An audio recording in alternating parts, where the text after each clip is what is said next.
Did you notice it too? The smile was still there. The public appearances continued. The responsibilities never stopped. But something about Princess Leonor felt different. And the more I thought about it, the more I realized this wasn't a story about royal duties. It was a story about what happens when a private disappointment becomes a public turning point. Now before we go any further, I'm not talking about some dramatic palace scandal. I'm talking about something much more human.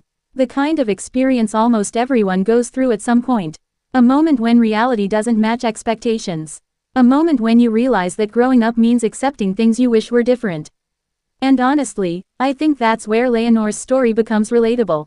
Because behind the uniforms, ceremonies, and royal headlines is a young woman navigating the same emotional challenges that shape all of us.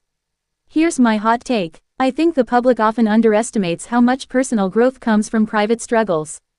Not because those struggles are enjoyable, but because they force clarity.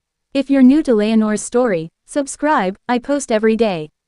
Think about it. When people discuss Prince William or Catherine, Princess of Wales, they often focus on their public roles. But the moments that truly shape leaders usually happen away from cameras. And I suspect the same is true for Leonor. Maybe that's why she appears more focused, more deliberate, more comfortable carrying the weight of expectations. Not because life suddenly became easier, but because difficult experiences often teach lessons success never could. The media loves dramatic headlines. But sometimes I think they're missing the deeper story. The real transformation isn't what happened. It's how someone responds after it happens. That's the difference. And that's why this matters. The hidden cost of royal life isn't just public pressure. It's learning how to keep moving forward while millions of people watch your journey unfold in real time. I honestly can't imagine that level of scrutiny.